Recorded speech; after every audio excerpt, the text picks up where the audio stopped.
पंजाब के भखदे मुद्दे ते चर्चा चाउण लई दर्शकों का मुड़ एक बार स्वागत है।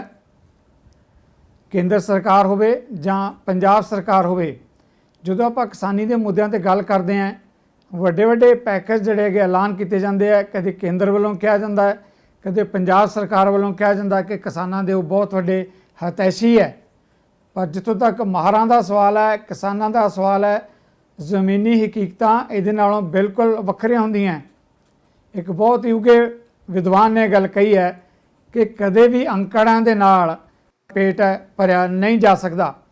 असी कुछ दिन पहला सहायक धंधिਆਂ ਦੇ ਮੁੱਦਿਆਂ ਨੂੰ ਲੈ ਕੇ एक अगाह वधू किसान राजवीर नाल उन्हां दे समस्या ਨੂੰ ਲੈ ਕੇ चर्चा की थी। खास तौर पर जो कि मच्छी पालक ने किदां ਦੀਆਂ मुश्किलां आउंदियां, किदां सवाई सरकारां ਜਿਹੜੇ सहायक धंधिਆਂ ਦੇ दावे करदियां पर कदे किसानी ਦੀ बांह नहीं फड़दियां। ਜਿਹੜੇ सवाल उठाए गए सी कि सूबाई सरकार वालों उन्हां मुद्दों ते कोई नोट्स लिया गया।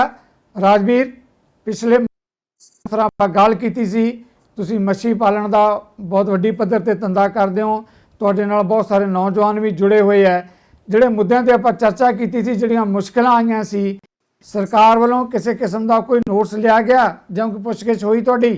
जी राजवीर जी। हाँ जी सब तो पहला तो मैं अपना पंजाब चैनल की पूरी टीम ते खास कर अंकल सोढा जी, जिन्हां ने साडी फार्मरां दी मच्छी फार्मरां दी आवाज़ ते पंजाब दे किसानां दी आवाज़ सरकार तक पहुँचाउण दा उपराला कीता जी।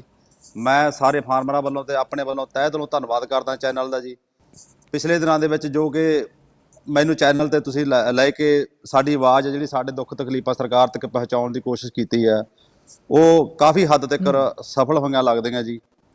तो मैं दसना चाहुंदा भी मैनू काफ़ी अधिकारियों दे फोन आए जो साडे मच्छी पालन डिपार्टमेंट के अधिकारी साहबान आ, पशु पालन के अधिकारी साहबान, उन्होंने काफ़ी फोन वगैरह आए हैं। तो उन्होंने सानू भरोसा दवाया जी भी जो फार्मरां दा नुकसान होया, पूरी दुनिया दे विच वैसे तो हर एक बंदे दी नुकसान होया इस करोना की बीमारी के चलदियां, पर खास कर मच्छी पालन का जिहड़ा नुकसान होया, कोशिश करांगे भी तुहाडे नुकसान की असीं पूर्ति सरकार भी कुछ हद तक असीं करांगे। तो सानू भी विश्वास जिहा बझिया गया भी बाकी जमीनी हकीकत तक ये दावे है जिहड़े किन्ने कुछ पूरे हुंदे आ आउण वाले दिनां 'च पता चल जाना। पर तुहाडे चैनल के जरिए जिहड़ी साडी आवाज़ सरकार तक पहुंची है, असीं बड़ा धन्नवाद करते हैं। राजवीर, बहुत वड्डी तुसीं कह रहे हो, किसान दे दर्द की आवाज़ सरकार तक आम लोग तक पहुँचाउण की कोशिश की है, उसका नोट्स भी लिया गया है। सो एक सुनेहा भी इस गल दे नाल जांदा है कि जे सरकारां किसानां दे नाल खड़ियां हुंदियां जां नहीं हुंदियां, जे मीडिया भी किसानां दे नाल खड़ा होवे तो लगता है कि राजवीर किसानां दा दर्द जिहड़ा सुनिया जा सकता है, जां जिवें आपां कह सकते हैं कि बूढ़े कानां तक तुहाडी आवाज़ पहुँच सकती है। राजवीर, मीडिया की भूमिका नूं किवें देखदे हो जी? मैं कहना अंकल जिहड़ा मीडिया इस टाइम किसान के हक जो रोल अदा कर सकता जी, शायद ही कोई दुनिया का कोई भी बंदा किसान की इस तरह बांह फड़ सकता होवे। किसान नूं सब तो वड्डी आस आ जिहड़ी इस टाइम मीडिया ते, प्रिंट मीडिया ते ला लो जां इलैक्ट्रॉनिक मीडिया ते, सोशल मीडिया ते खास कर सोडर के चैनल ते जी। क्योंकि किसान का जिहड़ा दुख दर्द आ, हर एक कंपनी का कोई ना कोई इंश्योरेंस वगैरह हर एक का हुंदा जो जाके उन्हां कोल दुख दर्द दस सकते आ। किसान एक मैं कहना एक इहो जिहा प्राणी है जिहड़ा हर एक नुकसान अपने सिर ते झੱਲ लैंदा ते उहदी बांह फड़न वाला कोई नहीं हुंदा। इस टाइम किसानी का तुसीं देख ही रहे हो पंजाब दे विच की हाल आ। नौजवानी जिहड़ी सारी पंजाब नूं छड्ड के बाहर मूव कर रही है। जो किसान इत्थे रह के देश का अज तुसीं देखो 2 महीनों तो लॉकडाउन होया पिया, हर एक बंदा घरे बैठा।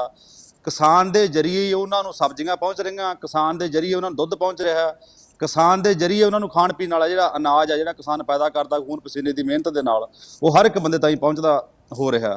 तो मैं चाहना भी किसान का एक बहुत बड़ा धर्म भी है, जे किसान की कोई बांह फड़दा इदू वड्डा धर्म मैं नहीं कहता कोई हो सकता, जिहड़ा अपना फसल लई अपने धियां पुत्तां नूं दाऽ ते लाउण दा, अपना हर एक चीज़ नूं मतलब दाऽ ते लाउण दा। जिस तरह दे विच सहायक धंधे आ गए, असीं देश दे मैं मच्छी पालन का काम करदा होण करके नीली क्रांति दे विच असीं अपना खून पसीना असीं बहा रहे हैं भी साडे देश नूं असीं भी मच्छी दे साडे जिहड़े मीट दीयां लोड़ां असीं वो पूरीआं करिए। सो सरकार दा ही फर्ज बनदा वो मीडिया राजवीर जो हाँ जी राजवीर कर रहे हो मच्छी पालन की नीली क्रांति की गल करते हो। बिल्कुल एक दिन पहले ही केंद्र सरकार के जिहड़े मच्छी पालन मंत्री है गिरिराज, ਉਹਨਾਂ ਨੇ ਐਲਾਨ ਕੀਤਾ ਹੈ ਕਿ ਖਾਸ ਤੌਰ ਤੇ ਪੰਜਾਬ ਤੇ ਹਰਿਆਣਾ ਦੇ ਅੰਦਰ ਅਸੀਂ ਜਿਹੜਾ ਮੱਛੀ ਪਾਲਣ ਦਾ ਧੰਦਾ ਹੈ, ਖਾਸ ਤੌਰ ਤੇ ਜਿਹੜੇ ਖਾਰੇ ਉੱਥੇ ਖਾਸ ਕਿਸਮ ਦੀ ਜਿਹੜੀ ਕਿਸਮ ਹੈ ਮੱਛੀਆਂ ਦੀ ਉਹ ਬਹੁਤ ਵੱਧਦੀ ਫੁੱਲਦੀ ਹੈ, ਜਿਹਨੂੰ ਐਕਸਪੋਰਟ ਕੀਤਾ ਜਾਏਗਾ, ਜਿਹਦੇ ਨਾਲ ਕਿਸਾਨ ਵੀ ਖੁਸ਼ਹਾਲ ਹੋਏਗਾ, ਦੇਸ਼ ਨੂੰ ਵੀ ਜਿਹੜਾ ਹੈਗਾ ਸਰਮਾਇਆ ਮਿਲੇਗਾ। ਜਿਹੜੀ ਕੇਂਦਰ ਵੱਲੋਂ ਇਹ ਸਕੀਮ ਆਈ ਹੈ, ਜੇ ਪੰਜਾਬ ਦੇ ਵਿੱਚ ਲਾਗੂ ਹੋ ਜਾਂਦੀ ਹੈ, ਤੁਸੀਂ ਕਿਉਂਕਿ ਸਿੱਧੇ ਤੌਰ ਤੇ ਮੱਛੀ ਪਾਲਣ ਦੇ ਕੰਮ ਨਾਲ ਜੁੜੇ ਹੋਏ ਹੋ, ਕਿਵੇਂ ਦੇਖਦੇ ਹੋ ਜਿਹੜਾ ਕੇਂਦਰ ਨੇ ਐਲਾਨ ਕੀਤਾ ਹੈ? ਹਾਂ ਜੀ, ਸਾਨੂੰ ਵੀ ਇਸ ਬਿਆਨ ਤੋਂ ਬੜੀਆਂ ਵੱਡੀਆਂ ਆਸਾਂ ਵੀ ਜੇ ਸਰਕਾਰ ਇਸ ਕਿੱਤੇ ਵੱਲ ਧਿਆਨ ਦਿੰਦੀ ਹੈ। ਸੋ ਮੱਛੀ ਪਾਲਣ ਮੈਂ ਕਹਿੰਦਾ ਵੀ ਖੇਤੀ ਦਾ ਬੜਾ ਵਧੀਆ ਬਦਲ ਆ ਜੀ।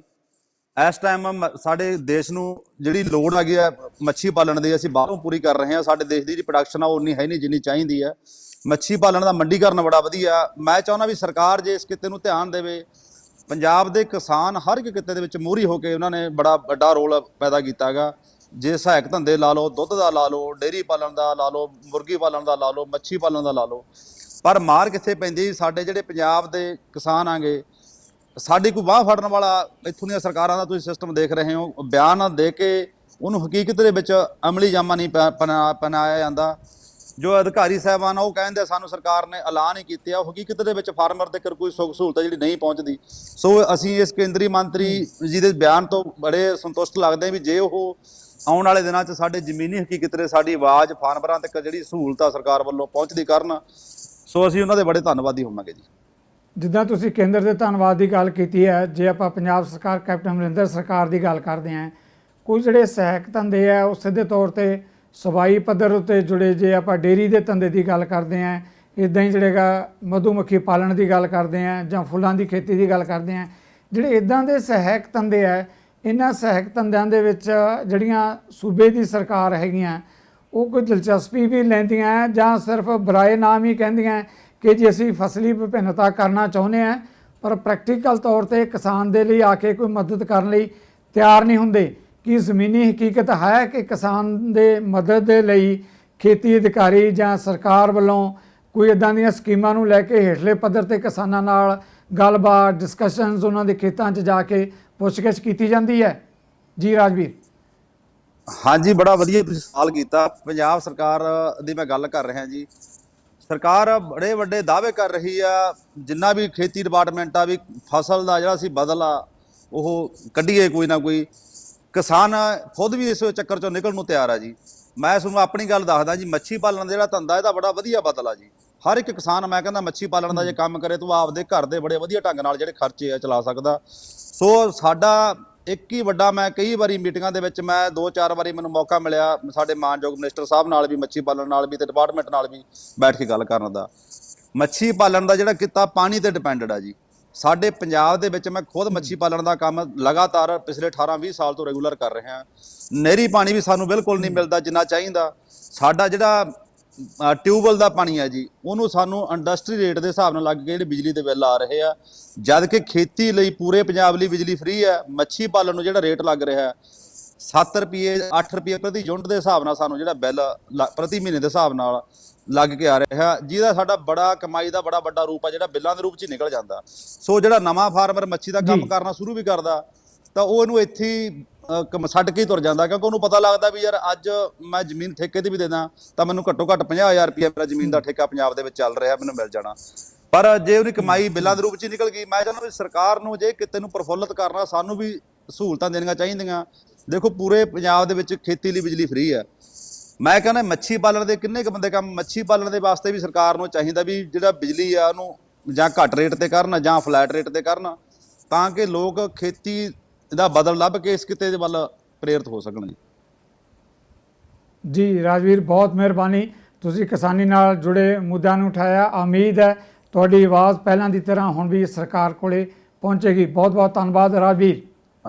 ਬਹੁਤ ਬਹੁਤ ਧੰਨਵਾਦ ਤੁਹਾਡਾ ਵੀ, ਚੈਨਲ ਪੂਰੀ ਟੀਮ ਦਾ ਜੀ, ਮੇਰੇ ਵੱਲੋਂ ਬਹੁਤ ਬਹੁਤ ਧੰਨਵਾਦ। Thank you uncle. ਇਸ ਵਾਰ ਪੰਜਾਬ ਦੇ ਪੱਖ ਦੇ ਮੁੱਦਿਆਂ 'ਚ ਆਪਾਂ ਕਿਸਾਨੀ ਨਾਲ ਜੁੜੇ ਮਾਮਲਿਆਂ ਨੂੰ ਲੈ ਕੇ ਚਰਚਾ ਕਰ ਰਹੇ ਹਾਂ। ਪਹਿਲਾਂ ਕਿਸਾਨ ਰਾਜਵੀਰ ਸਿੰਘ ਜਿਹੜੇ ਮੱਛੀ ਪਾਲਕ ਹੈ ਉਹਨਾਂ ਨੂੰ ਲੈ ਕੇ ਉਹਨਾਂ ਦੀਆਂ ਸਮੱਸਿਆਵਾਂ ਤੇ ਸਰਕਾਰਾਂ ਕੀ ਕਰ ਰਹੀਆਂ ਉਹਨਾਂ ਮੁੱਦਿਆਂ ਤੇ ਕੀਤੀ ਚਰਚਾ। ਸਾਡੇ ਨਾਲ ਦੂਜੇ ਕਿਸਾਨ ਪੰਜਾਬ ਦੀ ਕਿਸਾਨੀ ਨਾਲ ਜੁੜੇ ਸੰਕਟ ਤੇ ਕਿਸਾਨ ਦੇ ਮਸਲਿਆਂ ਨੂੰ ਲੈ ਕੇ ਜਾਂ ਕਿਸਾਨੀ ਕਿੱਧਰ ਨੂੰ ਜਾ ਰਹੀ ਹੈ, ਕੀ ਫਾਇਦੇ ਹੈ ਕੀ ਨੁਕਸਾਨ ਹੈ, ਇਹਨਾਂ ਮਾਮਲਿਆਂ ਤੇ ਲੈ ਕੇ ਸਾਡੇ ਨਾਲ ਦਰਸ਼ਨ ਸਿੰਘ ਸਿੱਧੂ ਜਿਹੜੇ ਅਗਾਂਹ ਵਧੂ ਕਿਸਾਨ ਹੈ ਕੌਮੀ ਪੱਧਰ ਤੇ ਅਵਾਰਡ ਹਾਸਲ ਕਰ ਚੁੱਕੇ ਆ, ਆਪਣੀ ਇੱਕ ਪਹਿਚਾਣ ਰੱਖਦੇ ਆ।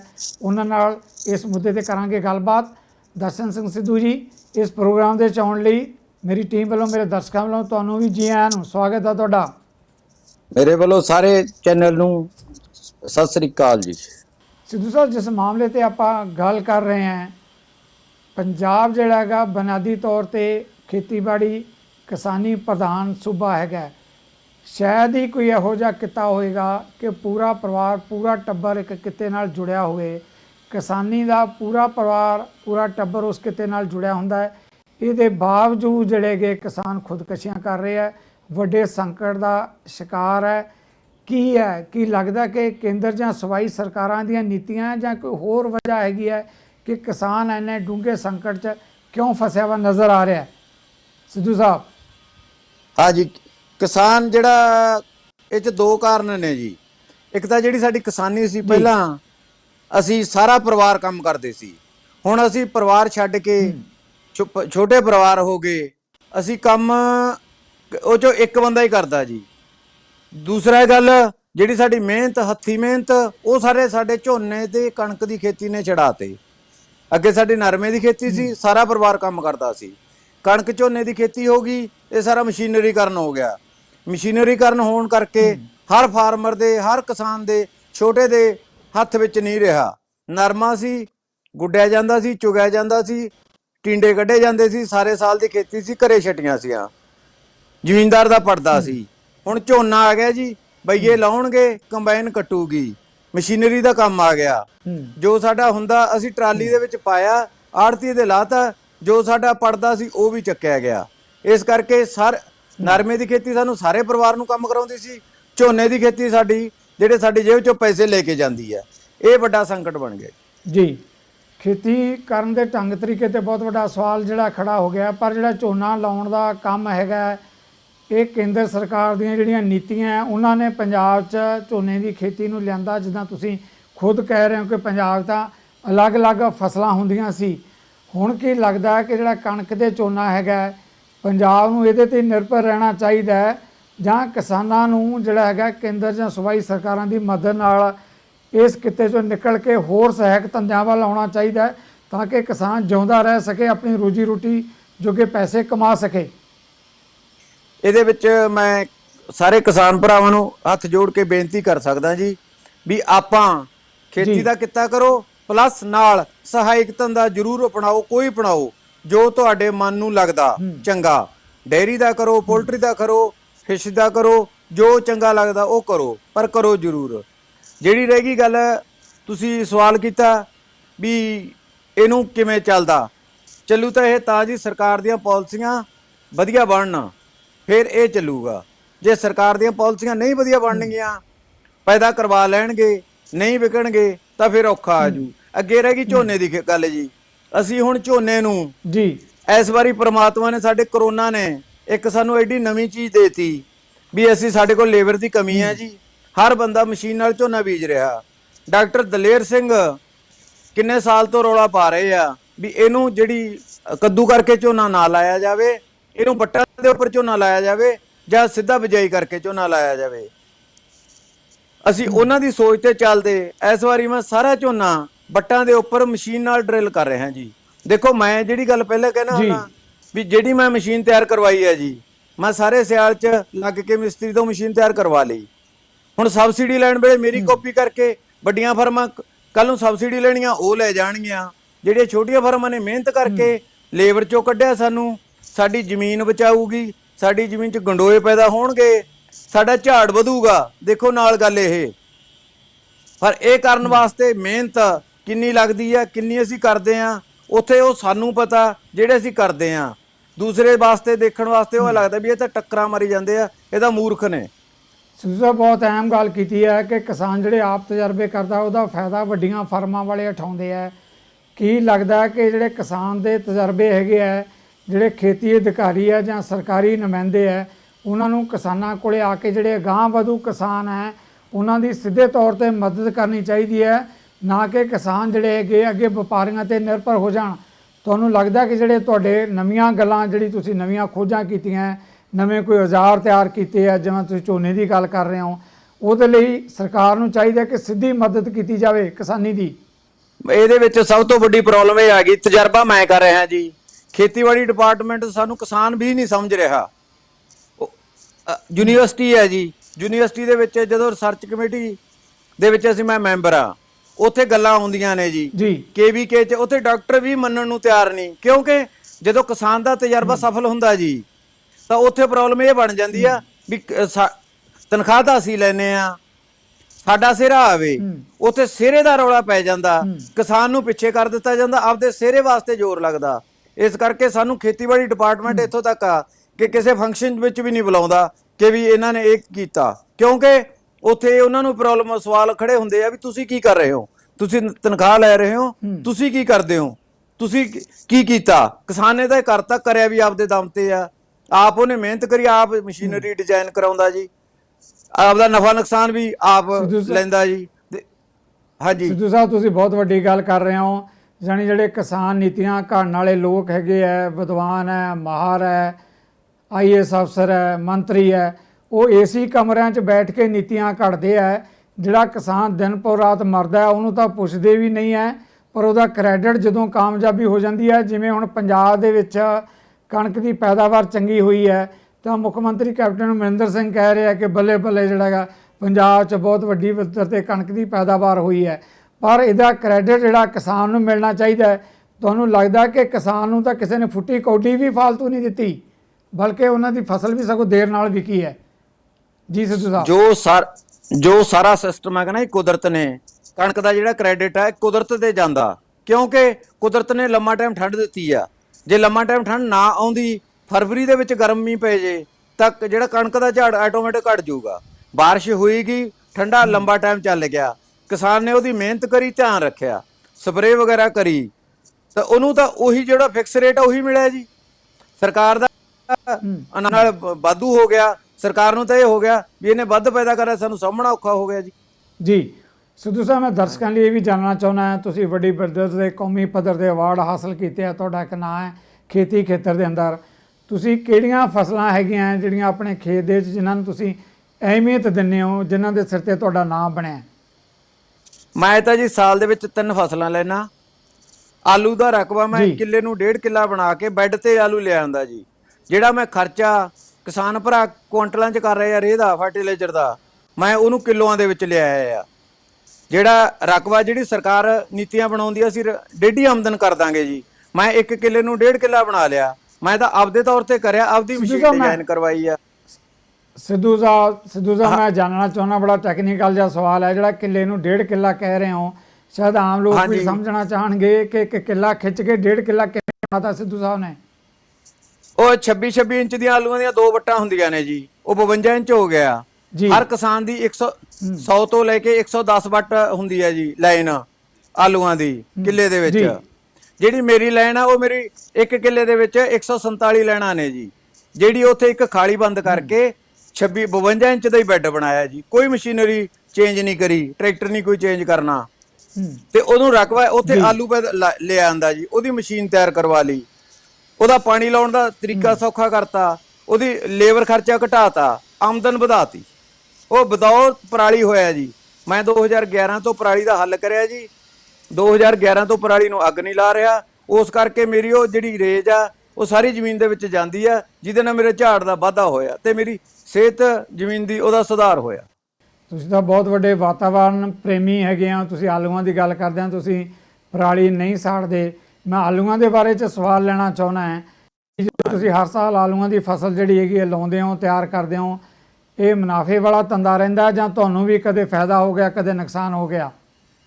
ਦੇਖੋ ਜੀ, ਜਦੋਂ ਇੱਕ ਵਪਾਰ ਹੋ ਜਾਂਦਾ, ਅਸੀਂ ਕੰਪਨੀਆਂ ਦਾ ਕੰਮ ਕਰਦੇ ਹਾਂ ਜੀ। ਜਿਹੜੀਆਂ ਵੈਰਾਈਟੀਆਂ ਕੰਪਨੀਆਂ ਨੂੰ ਸਾਨੂੰ ਪਤਾ ਵੀ ਕਿਹੜੀਆਂ ਵੈਰਾਈਟੀਆਂ ਕੰਪਨੀਆਂ ਨੂੰ ਚਾਹੀਦੀਆਂ ਨੇ, ਅਸੀਂ ਮਾਰਕੀਟ ਵਾਲਾ ਆਲੂ ਨਹੀਂ ਪੈਦਾ ਕਰਦੇ ਜੀ, ਵੈਜੀਟੇਬਲ ਸਬਜ਼ੀ ਵਾਲਾ ਜੀ। ਅਸੀਂ ਤਾਂ ਚਿਪਸ ਵਗੈਰਾ ਵਾਲਾ ਆਲੂ ਪੈਦਾ ਕਰਦੇ ਆ ਜੀ। ਅਸੀਂ ਜਨਵਰੀ 'ਚ ਪਟਾਈ ਲਾਉਨੇ ਆ, ਅਗੇਤਾ ਅਸੀਂ ਉਹਨੂੰ ਕੰਪਨੀ ਨੂੰ ਦਿੰਨੇ ਆ। ਇਸ ਕਰਕੇ ਸਾਡੇ ਸਿਸਟਮ 'ਚ ਅਸੀਂ ਹਾਜ਼ਰ ਰਹਿੰਦੇ ਆ ਜੀ। ਦੁਕਾਨਦਾਰ ਹੁੰਦਾ ਕਿੰਨੇ ਘੰਟੇ ਦੁਕਾਨ ਤੇ ਡਿਊਟੀ ਕਰਦਾ, ਕਿਸਾਨ 'ਚ ਸਭ ਤੋਂ ਵੱਡੀ ਪ੍ਰੋਬਲਮ ਇਹ ਆ ਜਾਂਦੀ ਆ ਵੀ ਉਹ ਖੇਤ ਦੇ ਵਿੱਚ ਡਿਊਟੀ ਘੱਟ ਕਰਦਾ, ਉਸ ਕਰਕੇ ਉਹ ਸਮੱਸਿਆ ਬਣ ਜਾਂਦੀ ਆ। ਅਸੀਂ ਖੇਤ ਦੇ ਵਿੱਚ ਡਿਊਟੀ ਕਰਦੇ ਆ। ਹਾਂਜੀ। ਸਿੱਧੂ ਸਾਹਿਬ, ਤੁਸੀਂ ਖੇਤ ਦੇ ਵਿੱਚ ਡਿਊਟੀ ਕਰਨ ਦੀ ਬਹੁਤ ਅਹਿਮ ਇਸ਼ੂ ਤੇ ਗੱਲ ਕਰ ਰਹੇ ਹੋ ਕਿ ਪਹਿਰਾ ਦਿੰਦੇ ਹੋ। ਇੱਕ ਪੁਰਾਣੀ ਕਹਾਵਤ ਹੈ ਕਿ ਖੇਤੀ ਖਸਮਾਂ ਸੇਤੀ, ਜੇ ਖਸਮ ਖੇਤ ਜਾ ਕੇ ਖੜਾ ਹੋਏਗਾ ਤਾਂ ਹੀ ਪੈਦਾਵਾਰ ਹੋਏਗੀ। ਬਿਲਕੁਲ ਜਿਹੜੀ ਪੁਰਾਣੀ ਕਹਾਵਤ ਨਾਲ ਤੁਸੀਂ ਖਰੇ ਉਤਰ ਰਹੇ ਹੋ। ਪਰ ਜੋ ਤੁਸੀਂ ਫਸਲ ਤਿਆਰ ਕਰਦੇ ਹੋ, ਇੰਨੀ ਮਿਹਨਤ ਕਰਦੇ ਹੋ, ਕੀ ਤੁਹਾਡੀ ਫਸਲ ਜਿਹੜੀ ਹੈਗੀ ਆਪਣੀ ਦੇਸ਼ ਦੀ ਮੰਡੀ ਦੇ ਵਿੱਚ ਹੀ ਲੱਗਦੀ ਹੈ ਜਾਂ ਬਾਹਰ ਵਿਦੇਸ਼ਾਂ ਦੇ ਵਿੱਚ ਵੀ ਇਹਦੀ ਮੰਗ ਹੈ? ਨਹੀਂ, ਅਸੀਂ ਦੇਸ਼ ਦੀ ਮੰਡੀ ਨੂੰ ਹੀ ਵਾਸਤੇ ਤਿਆਰ ਕਰਦੇ ਹਾਂ ਜੀ, ਦੇਸ਼ ਦੀ ਮੰਡੀ ਦੇ ਵਿੱਚ ਹੀ ਦਿੰਨੇ ਆ। ਜਿਵੇਂ ਪੈਪਸੀ ਹੋ ਗਈ ਜੀ, ਹਲਦੀਰਾਮ ਹੋ ਗਿਆ, ਇਹਨਾਂ ਵਾਸਤੇ ਅਸੀਂ ਆਲੂ ਤਿਆਰ ਕਰਦੇ ਹਾਂ ਜੀ। ਜਿਵੇਂ ਮੱਕੀ ਹੋ ਗਈ ਹੁਣ ਜੀ, ਮੈਂ ਡੇਅਰੀ ਵਾਲਿਆਂ ਵਾਸਤੇ ਸੈਲੇਜ ਅਸੀਂ ਕੁਤਰ ਕੇ ਪਹੁੰਚਦਾ ਕਰਦੇ ਹਾਂ ਜੀ। ਉਦੋਂ ਬਾਅਦ ਝੋਨਾ ਅਸੀਂ ਬਾਸਪਤੀ ਲਾਵਾਂਗੇ, ਉਹ ਵੀ ਕੁਆਲਿਟੀ ਬਣਾਵਾਂਗੇ। ਉਹ ਕੁਆਲਿਟੀ ਦੇ ਤੌਰ ਤੇ ਜਦੋਂ ਮੰਡੀ ਸਾਡਾ ਝੋਨਾ ਜਾਊਗਾ ਜੀ ਤਾਂ ਸਾਰਿਆਂ ਤੋਂ ਉੱਚੀ ਬੋਲੀ ਸਾਡੇ ਝੋਨੇ ਦੀ ਹੋਊਗੀ ਜੀ। ਬਹੁਤ ਵਧੀਆ ਗੱਲ ਕੀਤੀ ਹੈ ਤੁਸੀਂ। ਜੇ ਜਾਣੀ ਕਿਸਾਨ ਕੁਆਲਿਟੀ ਖੇਤੀ ਕਰੇਗਾ, ਜਾਣੀ ਚੰਗੀ ਖੇਤੀ, ਚੰਗੀ ਜਿਹੜੀ ਹੈਗੀ ਚੰਗੀ ਕਿਸਮ ਦੀ ਖੇਤੀ ਕਰੇਗਾ ਤਾਂ ਉਹਨੂੰ ਵੀ ਮੁਨਾਫਾ ਮਿਲ ਸਕਦਾ। ਤੁਸੀਂ ਕੁਆਲਿਟੀ ਤੇ ਜ਼ੋਰ ਦਿੰਦੇ ਹੋ, ਜਿਹਦੇ ਕਰਕੇ ਤੁਹਾਡੀ ਫਸਲ ਦੀ ਜਿਹੜੀ ਹੈਗੀ ਡਿਮਾਂਡ ਆ, ਮਾਰਕੀਟ 'ਚ ਮੰਗ ਹੈਗੀ ਹੈ। ਕੀ ਜਿਹੜੇ ਹੈਗੇ ਵਪਾਰੀ ਤੁਹਾਡੇ ਕੋਲੇ ਆਪ ਚੱਲ ਕੇ ਆਉਂਦੇ ਆ ਜਾਂ ਤੁਹਾਨੂੰ ਮੰਡੀਆਂ 'ਚ ਜਾਣਾ ਪੈਂਦਾ ਆਪਣੀ ਫਸਲ ਲਈ? ਨਹੀਂ ਜੀ, ਮੇਰੇ ਕੋਲੇ ਆਪ ਚੱਲ ਕੇ ਆਉਂਦੇ ਆ ਜੀ। ਮੈਂ ਤਾਂ ਕੁਆਲਿਟੀ ਦੇਣੀ ਆ, ਕੁਆਲਿਟੀ ਨਾਲ ਮੇਰਾ ਕੋਈ ਸਮਝੌਤਾ ਨਹੀਂ। ਕੁਆਲਿਟੀ ਕਰਕੇ ਹੀ ਮੇਰੇ ਕੋਲੇ ਆਪ ਚੱਲ ਕੇ ਆਉਂਦੇ ਆ। ਮੈਨੂੰ ਆਪ ਪਹਿਲਾਂ ਫੋਨ ਕਰਦੇ ਆ, ਟੱਚ ਰਹਿੰਦੇ ਆ ਵੀ ਉਹਨਾਂ ਕੋਲੇ ਆ ਮਾਲ ਤਿਆਰ ਹੋ ਗਿਆ, ਅਸੀਂ ਲੈਣਾ ਜੀ। ਸਿੱਧੂ ਸਾਹਿਬ, ਆਖਰੀ ਸਵਾਲ, ਤੁਸੀਂ ਕਿਹਾ ਕਿ ਪਿਛਲੇ ਲੰਬੇ ਸਾਲਾਂ ਤੋਂ, ਕਈ ਸਾਲਾਂ ਤੋਂ 11 ਤੋਂ ਲੈ ਕੇ ਝੋਨੇ ਦੀ ਪਰਾਲੀ ਨੂੰ ਅੱਗ ਨਹੀਂ ਲਾ ਰਹੇ, ਪਰ ਅੱਜ ਤੱਕ ਪੰਜਾਬ ਸਰਕਾਰ ਵੱਲੋਂ ਇਹ ਮਸਲਾ ਹੱਲ ਨਹੀਂ ਹੋਇਆ। ਹੁਣ ਪਿਛਲੇ ਦਿਨਾਂ 'ਚ ਕਣਕ ਦੀ ਵਾਢੀ ਹੋ ਕੇ ਹਟੀ ਹੈ, ਹੁਣ ਵੀ ਕਿਸਾਨਾਂ ਨੇ ਖੇਤਾਂ ਨੂੰ ਅੱਗ ਲਾਈ ਹੈ, ਜਾਣੀ ਜਿਹੜੀ ਰਹਿੰਦ ਖੂੰਹਦਾਂ ਨੂੰ ਅੱਗ ਲਾਈ ਹੈ। ਝੋਨਾ ਆਏਗਾ, ਝੋਨੇ ਨੂੰ ਵੀ ਅੱਗ ਲਾਉਣਗੇ। ਕੀ ਵਜ੍ਹਾ ਹੈਗੀ ਹੈ? ਜਦੋਂ ਤੁਸੀਂ ਇਸ ਤਰ੍ਹਾਂ ਤਿਆਰ ਕਰ ਸਕਦੇ ਹੋ ਤਾਂ ਕਿਸਾਨਾਂ ਨੂੰ ਸਿੱਖਿਆ ਨਹੀਂ ਦਿੱਤੀ ਜਾਂਦੀ ਜਾਂ ਸਰਕਾਰਾਂ ਦੀ ਅਣਗਹਿਲੀ ਹੈ ਕਿ ਕਿਸਾਨਾਂ ਤੱਕ ਸਹੀ ਢੰਗ ਨਾਲ ਸੁਨੇਹਾ ਹੀ ਨਹੀਂ ਦਿੱਤਾ ਜਾਂਦਾ ਵੀ ਭਾਈ ਇਸ ਤਰੀਕੇ ਨਾਲ ਫਸਲ ਜਿਹੜੀ ਹੈਗੀ ਪੈਦਾ ਕਰੋਗੇ ਤਾਂ ਧਰਤੀ ਨੂੰ ਜਿਹੜਾ ਸਾੜਨ ਦੀ ਲੋੜ ਨਹੀਂ ਹੈ। ਪ੍ਰੋਬਲਮ ਇੱਥੇ ਆ ਗਈ ਜੀ ਵੀ ਜਿਹੜੇ ਜਿਵੇਂ ਅਸੀਂ ਹਾਜ਼ਰ ਰਹਿੰਦੇ ਆ, ਇਹ ਹਾਜ਼ਰ ਹੋ ਕੇ ਕਿੱਥੇ ਹੁੰਦੇ ਆ। ਜਿਹੜੀ ਹੈਗੀ ਸਰਕਾਰਾਂ ਦੀ ਗੱਲ, ਸਰਕਾਰਾਂ ਦਾ ਇਹ ਹੈ ਜੀ, ਜਿਹੜਾ ਮੈਂ ਤੁਹਾਨੂੰ ਪਹਿਲਾਂ ਜਵਾਬ ਦਿੱਤਾ ਸੀ ਜੀ ਵੀ ਉੱਥੇ ਇਹ ਆ ਜਾਂਦਾ ਵੀ ਸਿੱਧੂ ਸਾਹਿਬ ਨੇ ਇਹ ਕਰਿਆ। ਮੈਂ ਇੱਕ ਗਰੰਟੀ ਨਾਲ, ਦਾਅਵੇ ਨਾਲ ਗੱਲ ਕਰਦਾ ਹੁੰਦਾ ਜੀ ਵੀ ਜਿਹੜਾ ਫਾਰਮਰ ਮੇਰੇ ਫਾਰਮ ਤੇ ਆ ਗਿਆ ਜੀ, ਉਹ ਅੱਗ ਨਹੀਂ ਲਾਊਗਾ। ਕਿਤੋਂ ਆ ਦੂਰੋਂ ਦੂਰੋਂ ਚੱਲ ਕੇ ਮੇਰੇ ਕੋਲ ਫਾਰਮਰ ਆਉਂਦੇ ਆ, ਉਹ ਅੱਗ ਨਹੀਂ ਲਾਉਂਦੇ। ਪਰ ਸਰਕਾਰਾਂ ਇਸ ਗੱਲ ਵੱਲ ਕੋਈ ਧਿਆਨ ਨਹੀਂ ਦਿੰਦੀਆਂ ਵੀ ਆਓ ਅਸੀਂ ਦਿਖਾਈਏ ਵੀ ਤੁਹਾਨੂੰ ਉੱਥੇ ਅੱਗ ਨਹੀਂ ਲੱਗੀ ਤੇ ਉਹਦਾ ਰਿਜ਼ਲਟ ਦਿਖਾਈਏ। ਅਸੀਂ ਸਾਦੇ ਹਾਂ ਜੀ, ਆਓ ਦੇਖੋ, ਚੰਗਾ ਲੱਗਿਆ ਕਰਿਓ, ਜੇ ਨਹੀਂ ਚੰਗਾ ਲੱਗਿਆ ਨਾ ਕਰਿਓ। ਪਰ ਇੰਨੀ ਕੁ ਪ੍ਰਮਾਤਮਾ ਦੀ ਮਿਹਰ ਹੈ ਜੀ ਸਾਡੇ ਤੇ ਵੀ ਜਿਹੜੀ ਸਾਡੇ ਕੋਲ ਜਿਹੜੇ ਫਾਰਮਰ ਆਉਂਦੇ ਆ ਜੀ, ਦਿਲੋਂ ਖੁਸ਼ ਹੋ ਕੇ ਜਾਂਦੇ ਵੀ ਇੱਥੇ ਆਏ ਆ ਤਾਂ ਕੁਝ ਦੇਖਣ ਨੂੰ ਮਿਲਿਆ ਜੀ। ਸਿੱਧੂ ਸਾਹਿਬ, ਜਾਣੀ ਸਰਕਾਰਾਂ ਤਾਂ ਇਹ ਕਰਦੀਆਂ ਹੈ ਕਿ ਪੰਜਾਬ ਦੀ ਰਾਜਧਾਨੀ ਚੰਡੀਗੜ੍ਹ 'ਚ ਜਿੱਦਾਂ ਤੁਸੀਂ ਕਿਹਾ ਵੀ ਹੈ, ਗਿਣੇ ਚੁਣੇ ਕਿਸਾਨ ਜਾਂ ਕੁਝ ਲੋਕ ਬੁਲਾ ਲੈਂਦੇ ਆ, ਉਹਨਾਂ ਨਾਲ ਲੰਚ ਕਰਿਆ ਜਾਂ ਚਾਹ ਪਾਣੀ ਪੀਤਾ, ਸਾਡੇ ਵਰਗੇ ਮੀਡੀਆ ਵਰਗੇ ਦੋਸਤ ਮਿਲਾ ਕੇ ਜਿਹੜਾ ਹੈਗਾ ਉਹਨਾਂ ਦੇ 'ਚ ਖਬਰਾਂ ਲਵਾਈਆਂ। ਪਰ ਪ੍ਰੈਕਟੀਕਲ ਤੌਰ ਤੇ ਜਿਹੜੀਆਂ ਜ਼ਮੀਨੀ ਹਕੀਕਤਾਂ ਤੇ ਜਾ ਕੇ ਕਿਸਾਨ ਨੂੰ ਜਿਹੜੀ ਇੱਕ ਮਾਡਲ ਦੇ ਤੌਰ ਤੇ ਤੁਹਾਡੇ ਵਰਗੇ ਕਿਸਾਨਾਂ ਨੂੰ ਪੇਸ਼ ਕਰਨਾ ਚਾਹੀਦਾ ਸੀ, ਉਹਦੀ ਬਹੁਤ ਵੱਡੀ ਘਾਟ ਹੈ। ਸਿਰਫ ਬੱਲੇ ਬੱਲੇ ਜਿਹੜੀ ਹੈ ਮੀਡੀਆ ਤੱਕ, ਬਿਆਨਬਾਜ਼ੀ ਤੱਕ ਹੀ ਸੀਮਤ ਰਹਿੰਦੀਆਂ ਸਰਕਾਰਾਂ। ਜੀ ਸਿੱਧੂ ਸਾਹਿਬ, ਇਹੋ ਜਿਹੀ ਗੱਲ ਲੱਗਦੀ ਹੈ? ਬਿਲਕੁਲ 100% ਸਹੀ ਜੀ। ਬਹੁਤ ਬਹੁਤ ਧੰਨਵਾਦ ਸਿੱਧੂ ਸਾਹਿਬ ਤੁਹਾਡਾ ਇਸ ਮਾਮਲੇ ਤੇ ਆਉਣ ਲਈ। ਇਹ ਸਨ ਅਗਾਂਹਵਧੂ ਕਿਸਾਨ ਦਰਸ਼ਨ ਸਿੰਘ ਸਿੱਧੂ, ਜਿਨ੍ਹਾਂ ਨੇ ਆਪਣੇ ਖੇਤੀ ਤਜਰਬੇ ਪੱਖ ਦੇ ਮੁੱਦਿਆਂ ਤੇ ਸਾਡੇ ਨਾਲ ਕੀਤੇ ਹੈ ਸਾਂਝੇ। ਇੰਝ ਹੀ ਅਸੀਂ ਇਸ ਪਲੇਟਫਾਰਮ ਤੇ ਹੋਰ ਪੱਖ ਦੇ ਪੰਜਾਬ ਦੇ ਮੁੱਦਿਆਂ ਨੂੰ ਲੈ ਕੇ ਆਵਾਂਗੇ। ਤਦ ਤੱਕ ਲਈ ਸਾਨੂੰ, ਸਾਡੀ ਟੀਮ ਨੂੰ ਦਿਓ ਇਜਾਜ਼ਤ। ਸਤਿ ਸ੍ਰੀ ਅਕਾਲ। ਸਾਡਾ ਹਰ ਇੱਕ ਪ੍ਰੋਗਰਾਮ ਦੇਖਣ ਤੇ ਸਾਡੇ ਨਾਲ ਜੁੜਨ ਲਈ ਸਬਸਕ੍ਰਾਈਬ ਕਰੋ ਚੈਨਲ ਪੰਜਾਬੀ ਤੇ ਨੋਟੀਫਿਕੇਸ਼ਨ ਲਈ ਬੈਲ ਆਈਕਨ ਵਾਲੇ ਬਟਨ ਤੇ ਕਲਿੱਕ ਕਰੋ।